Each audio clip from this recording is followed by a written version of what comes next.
This is Where We Live. I'm John Dankosky. Coming up, D. Watkins tells the story of his journey from the streets of Baltimore during the crack epidemic to becoming a scholar and a writer. He'll be in Hartford tomorrow at the Mark Twain House for an event that I'm moderating. But first, Iason Athanasiadis is a writer, photojournalist, and documentary filmmaker who's worked for the BBC, Al Jazeera, and the UN. He's seen the Middle East and Mediterranean Europe go through some enormous changes and terrible conflicts, and he thinks the Western media hasn't really been telling the full story. He was in Hartford recently to speak to the World Affairs Council of Connecticut and stopped by our studios to talk. Iason Athanasiadis, welcome to Where We Live. Thank you so much for having me. First of all, what draws you to cover conflict regions? Well, I consider that I cover a region of the world that has a sort of a linguistic identity, whether it's Arabic or Farsi or Turkish, which are all languages that I speak to different extents. And it's also part of the neighborhood of where I come from, which is Greece. I don't consider that I cover conflict zones. I wouldn't go to cover Rwanda during the genocide or Ukraine today. It just doesn't feel like I have some kind of value add. So when people introduce me as a war correspondent, I like to sort of set the record straight. Yeah, I cover a region that's going through a very difficult period right now. And it's going to continue going through this patch for maybe the next 10 years. Whether it's the civil wars, the uprisings, the instability, the refugee outflows, it's not looking good right now for the East Mediterranean. What is it that we don't see here in most of the Western media that you see from covering it? Something that we just don't understand about the region, perhaps, about what's going on there? Maybe what's missing from the coverage would be a more unified way of looking at how things are coming together and the disparate reasons for them. For example, how environmental change is feeding into social unrest, is feeding into a pre-existing dysfunctional group of societies, dysfunctional for very many different reasons, which are not only religious and to do with dictatorships, but also have to do with colonialism. They also have to do with population movements, and then how this feeds into the dysfunction that's now being exported from the region in the form of refugee flows or terrorism and so on. So it's as if we live in an age of information, so the information is all available. The question is, how do you put it together? For example, the last time I was a journalist, which was in 2011, before I joined the UN, you had the Arab uprisings, which was laundered in the Western media, the English language Western media, as the Arab Spring. And it became a feel-good, uplifting story of individual human dignity against oppression. It was a little bit black and white. I felt that the Arab Spring was much more problematic and much more complex than what it was presented as being. And of course, the last 5 years have borne out the truth of the fact that it was a much more complicated thing than just people struggling against dictators. Well, give me a sense of that complexity, because one thing is we covered the Arab Spring as one monolithic movement, not different things that happened in very, very different countries. But beyond that, maybe you can talk of some of the complexities perhaps that we missed in this thing that we call the Arab Spring. Well, for one thing, the majority of the journalists who were covering the news were not necessarily based in the region or speak Arabic, and Arabic was the language of the Arab Spring. You had the Iranian protests following the 2009 elections a couple of years earlier, which are arguably the predecessor of the Arab Spring. But again, that was something that was not necessarily linked to in coverage, again, because you don't have, to such an extent, regional specialists. There's been this huge amount of sackings in the U.S. media, in the Western media in general, resulting in cost-cutting and so on. For whatever reason, the people that would turn up on the ground in Egypt, in Libya, or even in Turkey during Gezi or Iran in 2009, they weren't people that necessarily were subject matter experts. And I think that when you're presenting news, there is a huge amount of responsibility upon you to really know your subject, not to grab the first English-speaking American University of Cairo graduate and replicate his rhetoric on human rights. Again, the people protesting had become very adept at knowing what pushed the buttons of Western audiences. In Libya, you would have people going off to fight on the front line who were of a militant bent, who were very religious, and they would talk about human rights abuses by the regime. Now, just because they're of a militant bent doesn't mean they don't want freedom, doesn't mean they don't want dignity. their version of freedom and dignity might be a little bit different to what someone sitting in Connecticut or someone sitting in Paris might expect of freedom and dignity, as we've seen unspool over the last 5 years. But it created problems. It was basically the unspoken spaces that were not covered that have started emerging over the last 5 years, and I find that fascinating. Since you mentioned Libya, something now that we see is perhaps once again Western intervention there. What do you see as the issues of Western military intervention in Libya once again? It's disruptive. You have a historical process in every country that is going in a certain direction, and whenever you get intervention from the outside, this process, which is, it may be very violent, but it's still organic in the sense that it is created largely within that society, it gets shot off course. It may get shot off course in a direction which saves lives in the short term, but it may get shot off course in a direction that saves lives in the short term, but sacrifices many more lives due to additional dysfunctionality in the long term. I remember being in Benghazi in 2011, a few days after NATO had started bombing on the pretext of responsibility to protect civilians, which then morphed into becoming regime change. I was wondering how many of the people that are going to be saved by the bombings of the Gaddafi troops outside Benghazi today and tomorrow and the day after are going to end up losing their lives over the serious instability that's going to follow over the next 5-10 years in Libya, because I expected that there would be very, very serious instability for all sorts of reasons. So anyway, these are some of the things that one has to question, and thankfully there has been a tendency in the West after the very disastrous last decade and a half since September 11, and even before that, there's been a sort of a drawing of lessons from failed interventions and a greater tendency, especially on the part of this administration, to not get involved so much. But there are still, whenever we see another terrible act by ISIS in Syria or the rise of an ISIS in Libya, there are still calls from American politicians to intervene once again. Do you see any role for Western intervention in this region? That's a great question. When I see the creation of an organization like ISIS and the excesses that they carry out, obviously I condemn it. Obviously it's horrific. I also wonder whether they're the product of a deeper dislocation further back in history. For example, Salafism, ISIS, Islamic State is largely based on Salafist Sunni teachings, is actually a modern movement that was created in Egypt in the 19th century and the late 18th century, and it was actually an effort to deal with a West on the ascendant, which was technologically, politically, economically, and militarily far superior to Egypt at the time, to the Ottoman Empire at the time. The Ottoman Empire at the time was called the sick man of Europe. Is there a role for Western intervention in the region? Quite frankly, it would be great if the region could get itself together and learn from its own mistakes and missteps.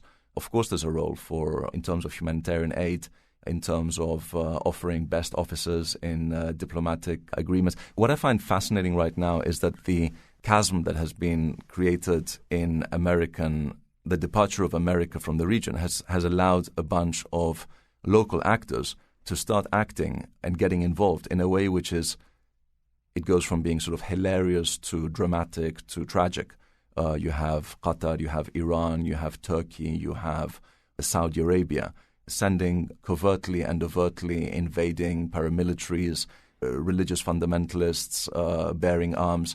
The region is really living through its blackest period, but perhaps this is a period of great dislocation that we have to go through in order to accrue the kind of maturity that one generation down the line is going to allow us to not make the same mistakes. It's sad to see that human being tends to be a creature that only learns from things that they ought not to do again. We've seen, for example, that during the Arab Spring, Lebanon has been one of the very few countries that, despite massive centrifugal forces bearing down upon it from Syria, from Israel, from Turkey, from all of its neighboring countries, has still remained largely peaceful. Now, it still has all of the same problems that it had in 1975, the year that the Civil War broke out. But the one thing that's changed, every time they come close to the brink, every time there's an incident that gets rival communities coming out, blocking off highways with guns, what makes them go back to their homes instead of take it to its logical conclusion is the memory of the Civil War of 15 years where they neither won, but everything was degraded. Mm-hmm. So that, unfortunately, seems to be the best lesson that the region can have. The lesson that we didn't learn about weapons of mass destruction in Iraq, we go and invade, we spend disastrous decade there, is viewing any threat from this region as a type of existential threat to everything in the West. And I think one thing that we see here in America is a lot of people talking about ISIS as that threat. Do you see ISIS as something substantially different than Al-Qaeda before it or other militant, insurgent, terrorist groups that have come before it? Is ISIS a continuation, or is it something really different in the way it operates and the grip that it has in the region? ISIS seems to be a radicalization of existing previous movements like Al-Qaeda. It seems to be even more extreme. But how to deal with it, I don't have any answers to that. I mean, I would say containment of it. Again, the ability of local populations and local actors to empower themselves against the sickness that creates ISIS, the sickness that leads to, in many cases, secular young kids from Cairo, from Tunis, from Riyadh to undergo this process that we call radicalization. ISIS may not have been created to the extent it exists today if Saudi Arabia had not led this massive counter-revolution in Libya, in Egypt, in other countries in the region, if they hadn't funded the Syrian civil war as they did. There was certainly in Egypt a great amount of disappointment and distress at how the overthrowing of Mubarak did not lead to the creation of a modern state, let's say. So a lot of people that ended up being recruited by ISIS actually had been on the barricades in Tahrir. They'd been out on the streets in Tunis. They had gone for the sort of, let's say, secular division between mosque and state version. And when they saw that it had been snatched away from them, they got much more militant and they ended up in Syria, in Libya. It was almost like they were scrolling through a palette of options. They tried the first one, which was preferable to them, and then they went for the second one. And then you have the other demographic, which are second or third generation immigrants from the Middle East to Europe, who may not speak Arabic, hardly speak Arabic. They've never lived in the countries of their parents and grandparents, but they decide to go on a return to the roots kind of adventure, and they, in many cases, they're the most violent ones. They're much more violent than the foot soldiers that come from the region. It's fascinating to look at the action and reaction, the products of former dislocations, and to look back in the history and the societal makeup of the last 150 years and see points where we could have gone in a different direction. I mean, the classic one that you always hear about in the U.S. is the overthrow of Mohammad Mossadegh by the CIA in the early 1950s. That was a coup that was urged on by the British, whose intelligence networks had been discovered and neutralized in Iran. They went to the American president at the time and they tried to convince him that it was a good idea to get rid of him because Mossadegh had supposedly communist leanings. And that set into place a series of events that culminated in the anger that filled the streets of Tehran and created the Islamic Republic, which in turn has created this Sunni Shiite, well, it hasn't created, but has fed into this Sunni Shiite split that you see today in the Arab world, in the region. And is it fair to say, on the ground where you cover the people who live in this region, that continued U.S. intervention or the intervention of U.S. allies in these conflicts or in this region really does add to the number of young militants who are going to go into this fight and go to fight for ISIS? It actually is a correlation between how much we invest and involve ourselves in that, and it actually does turn people into fighters for ISIS.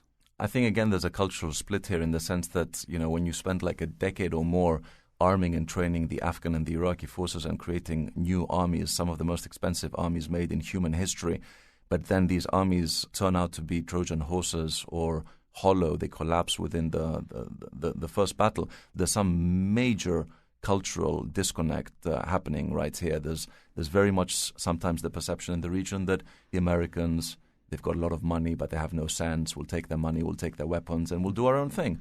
The Iraqi army was a classic case of such a saturated in corruption body that officers would preside over battalions on paper but only have a few soldiers under their command because everybody was buying off or using inflated numbers to claim more budgeting and so on. There was no oversight on the part of the Americans who were supposed to be the contractors or the military that was supposed to be taking part in the training. Maybe it was an attitude of everyone was in it for themselves. There was no appeal to shared value because when you have such a radically different pairing, when you have Americans who are there for like a year or two, tour of duty, and then they're back, and then you have locals who've been through very dislocating strikes and are just trying to make the best of what they can or to make as much as they can in a short-term environment where they might have to flee the country the next day. It's just not a great combination to bring together a patriot. I mean, I haven't answered your question, but I think it's more than it's not just it's all the fault of the Americans. Today's American allies, tomorrow's EU allies, tomorrow's Russian ally too. Everybody is in it for themselves. We're now also in such a globalized and networked moment in history that a lot of sort of the emotionalism, if emotionalism ever governed interstate relations, I think to some extent you had historical ties and alliances. That's gone out. You've seen how Erdogan has gone from trying to be how the Turkish president Erdogan has tried to be a part of the European Union to then trying to get as much money as he can out of the Europeans to moving closer to Saudi Arabia. Bringing that up, obviously Europe is now pressuring Turkey to change some of its policies on accepting migrants that are fleeing through Turkey and heading to Europe in large numbers, heading to your home country of Greece, very dangerous journeys. What do you see right now of this migrant crisis, sort of where this stands as we've had so many people flee across the borders, taking these harrowing boat rides and being met in Europe, sometimes with people who live there who don't really want them at their doors?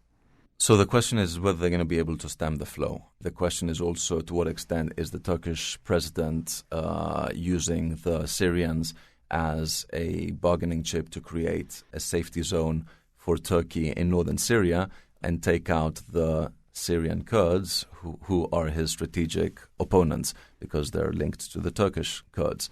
The Syrians right now are a little bit of a bargaining piece that are being used by everyone, including the European Union. Greece finds itself in the position it usually finds itself in, a small, quite irrelevant country that doesn't have enough strategic push to be able to make its own foreign policy.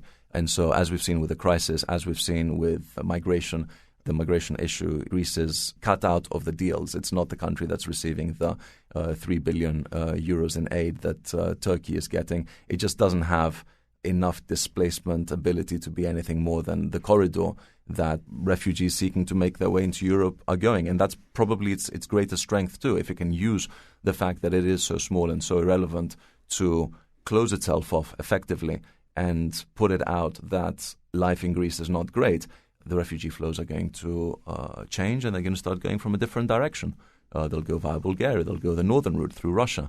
There's a very good reason why Greece became the center over the last year and a half. It had to do with the new government, Syriza, and the way in which it closed down the detention centers, which were inhuman, and welcomed refugees in alongside the rhetoric of no borders, which was perpetuated.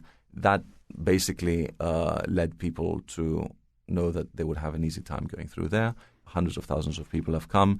Now it's probably going to take another year and things will change again. Because the story of migrants coming from this conflict in Syria is so much about the people, I'm wondering if you can talk from a photojournalist standpoint about the power of photojournalism in telling a story like that. Well, actually, I'm struggling right now to find ways of telling the story in a way that is emotive and powerful, because it feels like 2 years into the crisis, or it's much more than 2 years, let's say like 20 years into the crisis of migrants. It's becoming very difficult to put out photographs that are still powerful. What are you going to photograph? The trembling hand on the camp netting, queues of people at a food distribution point, a set-up portrait of a family inside their tent, bare feet in the mud or in sludge or in a flooded camp. These are all powerful images, but they're being replicated so much that it's difficult to have an effect anymore. One very powerful project I saw photographed not migrants, but the shoes they wore. It was a collection of portraits of the sandals and other type of footwear worn by migrants on their long journeys northwest. And I found that was something that, I would still remember today, having seen it like 3 years ago. I think that the image that most of the world will think about, though, is the photograph of the young boy who's dead on the beach. And that's obviously a very powerful image. And you think back to that time and you think that maybe this is some sort of a turning point in the way that people think about it. And then, what is it, a year on from that? I don't know that it necessarily did it change the course of anything in this situation. And that's why I guess I worry about that's about as powerful an image as you can see.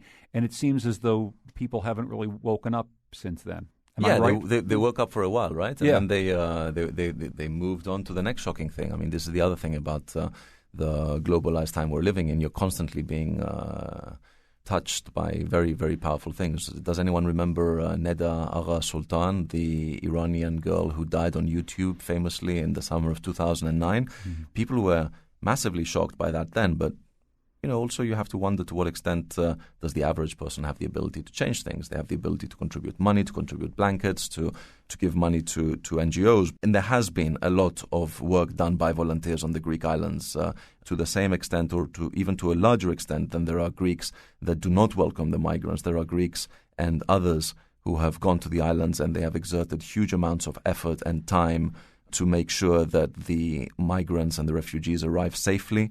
They do not catch a cold. They're given clothes to cover with and food to eat, and they're moved as quickly as possible on to the next stage of their journey, if that's what they want to do. Yeah, it's a great question to what extent there's photography. There was a Greek photographer that got beaten up on a beach because he was allegedly bothering the migrants, at least according to what an NGO member said. The funny thing was that this photographer he's very good and old at what he does. It was probably his photographs that had brought so many people to the islands in the first place that had sensitized them. So, it's a little bit of this, a little bit of that. Iason Athanasiadis is a writer, a photojournalist, and documentary filmmaker. He was recently in Hartford to speak to the World Affairs Council of Connecticut. When we come back, we're going to hear more from our conversation. This is Where We Live.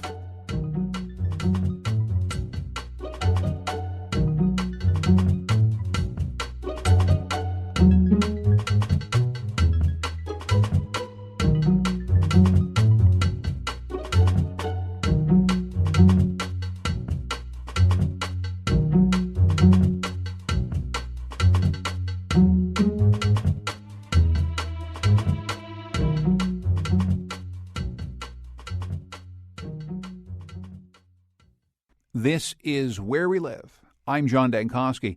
We're talking today with writer, photojournalist, and documentary filmmaker Iason Athanasiadis. He was in Hartford recently to speak to the World Affairs Council of Connecticut about journalism in conflict regions and the Syrian migrant crisis. We've recently heard the story of Jason Rezaian, the Washington Post reporter who was released from an Iranian prison after being there for some 18 months. Athanasiadis told us his story about being imprisoned in Iran. I was in Iran in 2009 doing coverage of the elections. Everybody was expecting a boring election. It ended up blowing up amidst allegations of vote rigging. People came out into the streets. They were badly attacked and repressed by the regime. I didn't have any problem. I managed to keep on doing my coverage and producing like 3 or 4 stories a day. But then when I went to the airport, I was arrested and taken to Evin prison, which is one of the Islamic Republic's most notorious prisons, but in a bizarre kind of way because it's notorious, it's also the safest. Basically, if you're in Evin, you're fine because you're not in a overheated metal container in the middle of the desert or in a black site. I spent 20 days there being interrogated. It didn't seem very serious at all. Obviously, I knew that I was innocent, but also they didn't seem to be very serious about it. And then I was released after 20 days.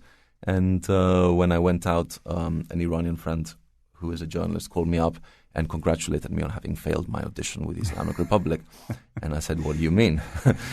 She said, well, the Islamic Republic was casting about for the role of Western spy, the guy that looks Western but opens his mouth and speaks fluent Farsi, and you thankfully did not make it. I should add that there was a French woman who was also arrested within a day or two of my arrest, who was also a fluent Farsi speaker. Her name was Clotilde Reis. She was an academic in Esfahan, and she ended up very regrettably spending a year in Iran, 6 months in jail and 6 months under house arrest in the French embassy.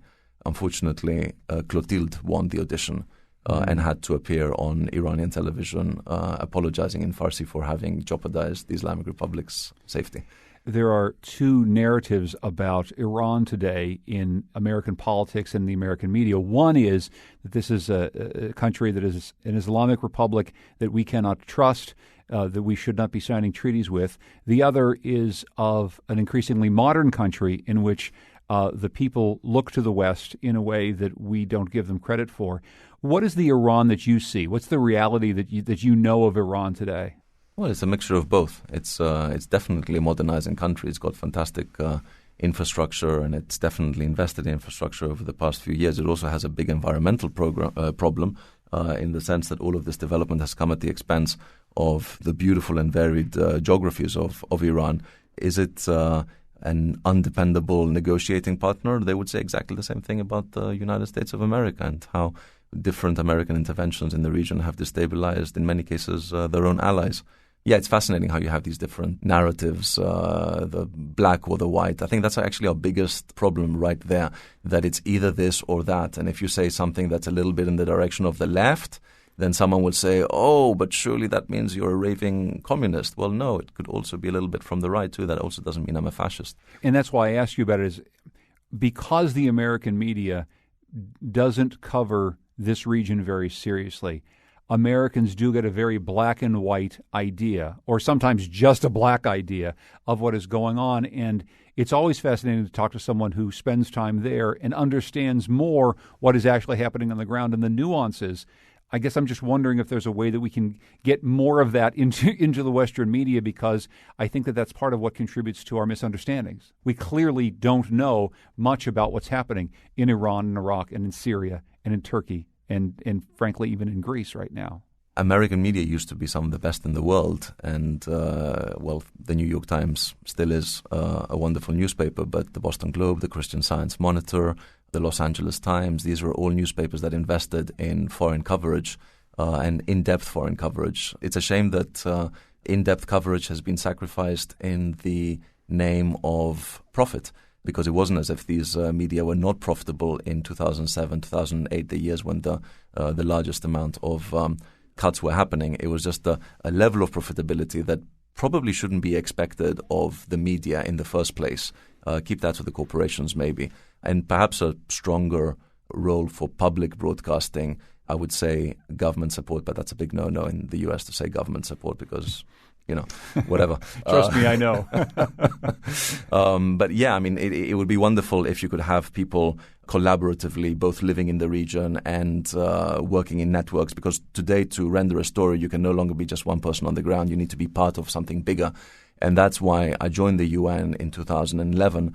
And sometimes the UN at its best can be just the world's most luxurious and best provided news bureau, because you are in a political mission that has a political section, it has a electoral reform section, it has a security section, you'll have human rights, you'll have women's empowerment, and you have sort of top-of-the-range specialists who have, very often 20, 30, 40 years of experience under their belt in the world's different conflict zones. Now, if only you could, and I did that when I was working for the Public Information Office of my mission, if you could leverage that to inform coverage of the country, that could be very valuable. So I think there's more to be said now for collaborations across disciplines, not just journalists, but working alongside NGOs, working with international organizations. We could create really amazing stuff. Yes, and thank you so much for joining me. I really appreciate it. Thanks for having me. When we come back, D. Watkins, an award-winning writer, educator, and speaker, his debut essay collection is called The Beast Side, Living and Dying While Black in America. We'll preview a conversation that I'm having with him tomorrow evening at the Mark Twain House and Museum in Hartford. That's coming up next, Where We Live.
This is Where We Live. I'm John Dankosky. Coming up on tomorrow's show, we'll check in on New York's Indian Point nuclear plant, which has seen blown transformers and most recently the detection of radioactive water. We'll also talk with David DeRoche from WNPR, who's been following the stories of PCBs in schools here in Connecticut. He recently traveled to Ground Zero in the PCB battle, Anniston, Alabama. It's an amazing story. He'll tell you some of what he's been reporting on coming up on tomorrow's show. Hope you can join us. Our next guest, D. Watkins, is an award-winning writer, educator, and speaker. His debut collection of essays was published last year. It paints an intimate portrait of race relations and racial injustice in America. It is called The Beast Side, Living and Dying While Black in America. I'll be discussing this book tomorrow evening at 6:30 at the Mark Twain House Museum in Hartford. Right now, he joins me by phone to preview this conversation. D. Watkins, welcome to Where We Live. Thank you. Let's talk a bit about your background. You write about growing up in East Baltimore in the middle of the what you call crack and semi-automatic era. Can you talk a bit about that for us and tell our listeners what that time was like for you? So I didn't really understand how dangerous or how rough my living conditions were until I had a chance to step outside of that neighborhood and look at it from a different perspective, because there were a lot of things going on. One, this new drug came into our neighborhoods and everything exploded. You know, a lot of my older friends and uncles and everyone were being raised by their parents. And, you know, by the time I was coming of age, everyone was being raised by their grandparents or like their older brothers or older sisters. So, one, it was chaotic from a perspective of a child. Two, we were just overexposed to everything.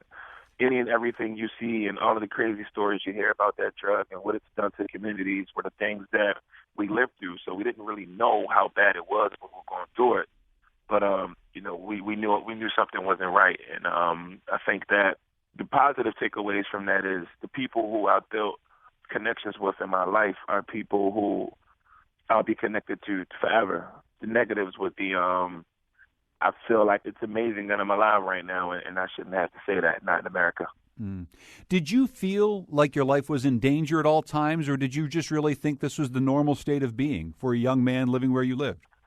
You know, as a black person, you thought this is just how it is. You had a sense of more affluent white neighborhoods being different, but even the way a lot of our stories were being represented in film, growing up, it was Boys in the Hood, it was New Jack City. So even the small shots that we got at being represented in Hollywood was similar to how we were living.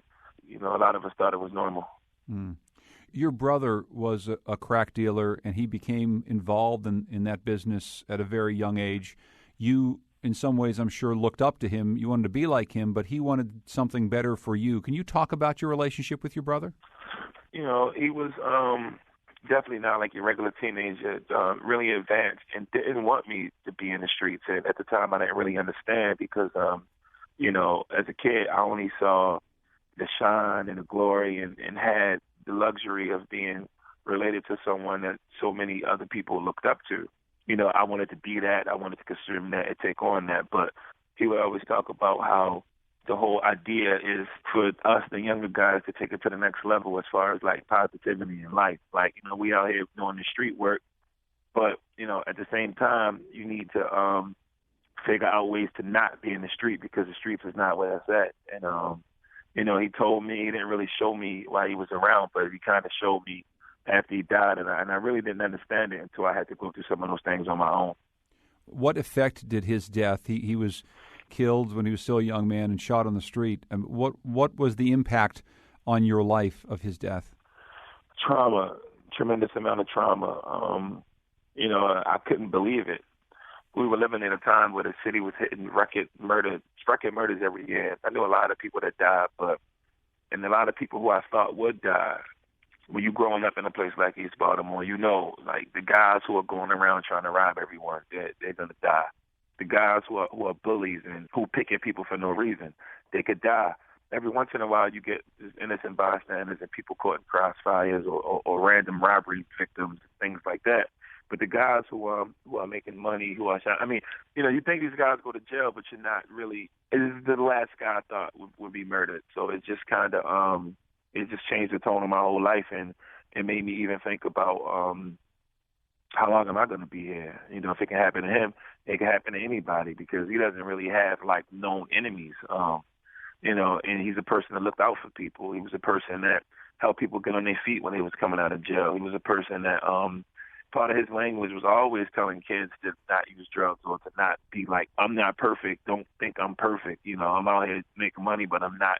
This isn't the way to go. So I never thought it would happen to him. And I know a bunch of guys who had similar personalities and a similar approach to the way they did business, and they still around to this day. So it shocked me like it shocked everyone else.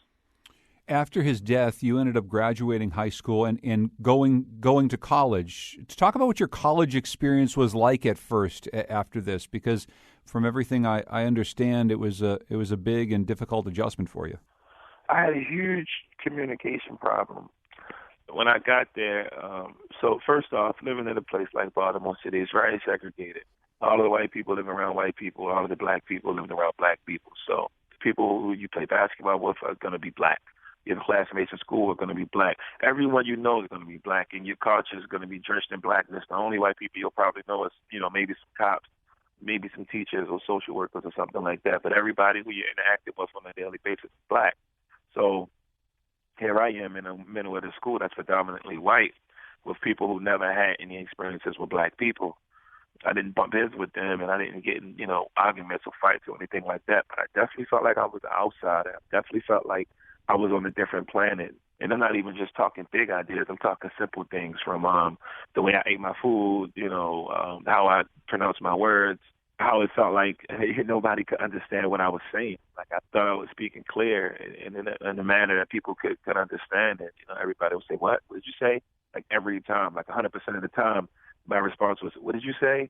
Mm-hmm. And this I was like on another planet or something. So growing up in a segregated space like that, it's dangerous. It does nothing for social relations. It doesn't give me a chance to be open to consuming someone else's culture and respecting and understanding their experience. And then the same thing is happening on the flip side. It didn't work for me, so I didn't last that long. Maybe a month, then I dropped out.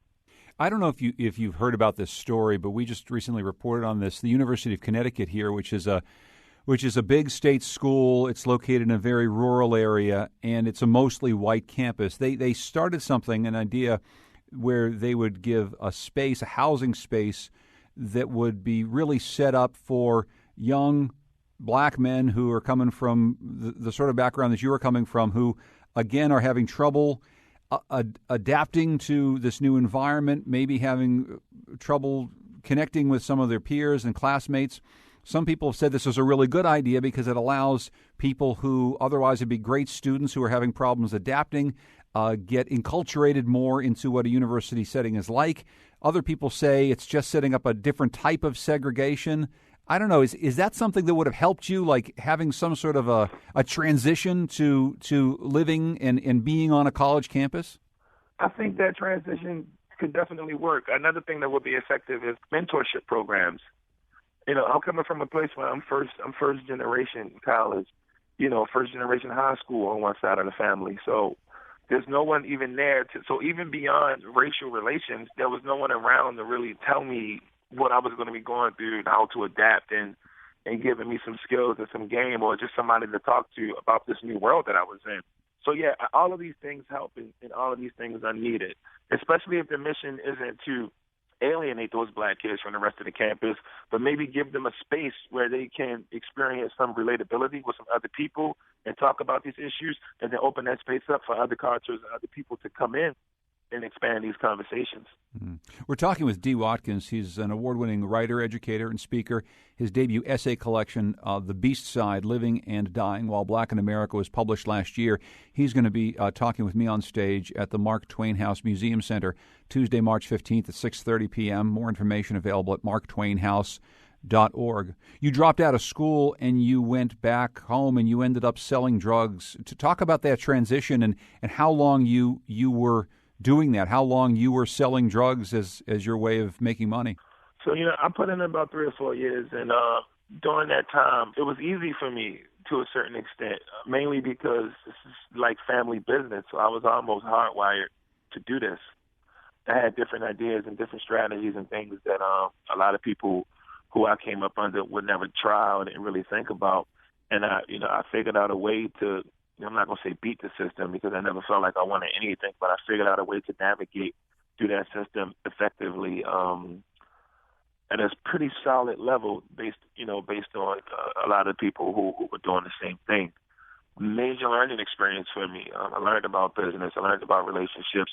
I learned about the difference between the person who's your friend and the person who's your friend based on a business relationship. Like, these are things that I never really had to consider, but they were coming at me head on.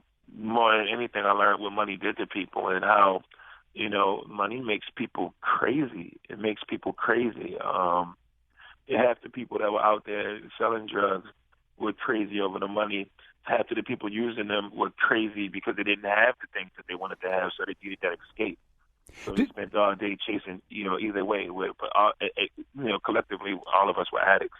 It's interesting when you say money makes you crazy, money makes people crazy. Do you think that money makes people crazier when there's less money around? Do you know what I mean? Or is money the same everywhere, no matter what sort of environment you're in, no matter what state or city or society you're in? Does money always make you crazy, or does it have some different effect in a neighborhood like the one that you were living and working in?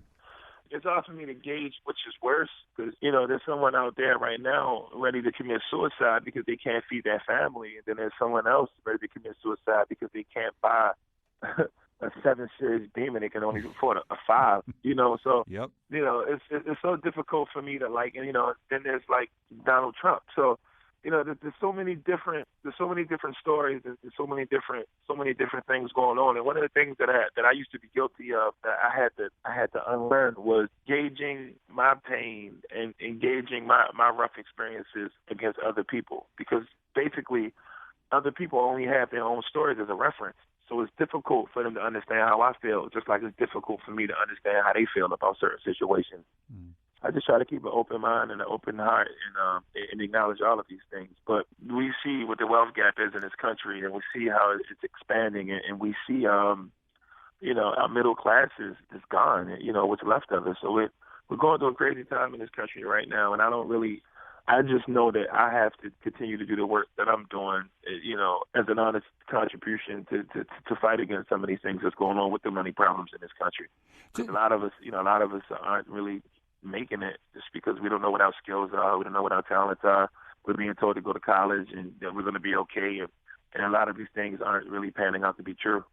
Talk about that transition you made from deciding that you're going to stop dealing drugs to getting into legitimate business to then the career that you have right now. I mean, what was that, taking that path like for you? As you said, you were first generation of somebody in your family to go to college, but that path that you walked is a path that not many people have, honestly. Maybe you can talk about that transition and what it was like for you. Movies and television shows and even rappers, they put out this image of once you're in the street, he's in too deep, he can't get out. He's in too deep. That's not the case, especially in a city like Baltimore. Baltimore City, 97% of the people who are born in poverty die in poverty. In Baltimore City, as a black person with some college and no record, you have less of a chance of getting a job than a white person with some felonies. Selling drugs is the only thing that's always hiring. So if you don't want to do it, guess what? As soon as you step away, guess what's going to happen? Somebody else is going to fill in. So for me, walking away from it wasn't really the difficult part. Adjusting to being broke, that was difficult. That wasn't really as easy. Being accustomed to a certain type of lifestyle and then losing that lifestyle in search of something greater is always difficult, but it's necessary. By the time I've been through the streets, I've had so many experiences with different cultures and different classes and different neighborhoods that it was easy for me to go to the University of Baltimore and get right through my class. Through that process, I discovered literature and language and words in a way that it hasn't been presented to me before. For the first time in my life, I was given books that were culturally relevant. And those books, they lit the fire under me and led me to the classics and led me to try to read and think about some of these ideas and understand these different experiences. I've always been curious, but a lot of the things that I was given, as far as like literature-wise through my life never really spoke to me. So that transition became extremely easy for me because I for the first time, I was passionate about something. I was excited about something, and it concerned me. Something that you talk about transitioning from selling drugs to working in college to being a businessman and applying these skills elsewhere. Something I've talked with people about before. We had on not so terribly long ago a young entrepreneur, a guy who spent a lot of time incarcerated, and while he was behind bars, he was working on a program with Wesleyan University trying to come up with some ideas for businesses when he came out. And when he came on my show, he talked about how the drug dealer has a lot of skills that you learn over time that really can be applicable in the rest of the world. And we don't, as a society, tend to want to harness those skills, but they are very real. And there's a whole lot of perseverance, and the word is hustle, that gets people where they are. I'm wondering if you can talk about that transition and using those same skills and that same drive to turn it into something good. 2 quick points. One, you're absolutely right. Those skills are extremely valuable, and they give you a resiliency that is hard to find anywhere else in this country. One of the things that frustrates me is, and I've gotten to, I'm not going to say a debate, but a disagreement with a guy on a television show about 2 months ago. He was saying that the problem is that guys who sell drugs don't want middle-class jobs. They want the fast money, and, they don't want to work hard. And, I just had to explain to him how, one, if your name is Keon or Dante or Tavon, it's a good chance that you won't get a call back for that job. 2, drug dealers work harder than anybody. What are you talking about? For some of these guys work 80 hours a week just to get like a Foot Locker salary. And just like there's some guys who, yeah, sure, there are people who don't want traditional jobs. They do exist. But there's a whole lot of people who want those jobs, and there's nothing available for them. So, that whole statement that he said was a farce. You can't generalize one kingpin story you read on the internet and think that represents the average drug dealer in this country is broke. After they pay their cell phone bill and get a pair of sneakers and send some money to their kids, they only got enough left to re-up and do the same thing over again.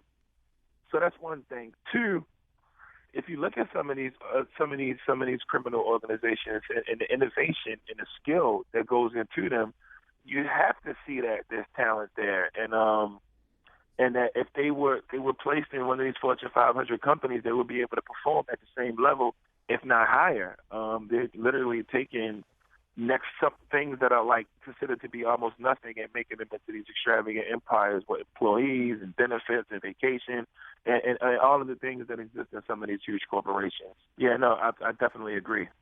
We're talking with D. Watkins. He's an award-winning writer, educator, and speaker. His debut essay collection is called The Beast Side, Living and Dying While Black in America. It was published last year. He's going to be joining me Tuesday, March 15th, 6:30 p.m. at the Mark Twain House to talk about some of his ideas. If you can join us for that conversation, we're going to continue talking about things like growing up in the city of Baltimore and what the city of Baltimore has come to represent across America. Also talk about incarceration in America and other things. D. Watkins, let's leave it there and pick up the conversation on Tuesday. I really appreciate your time here on Where We Live. Hey, thank you. It's a pleasure. It's all mine. Our program is produced by Lydia Brown with Tucker Ives. Our technical producer is Kylan Wolf.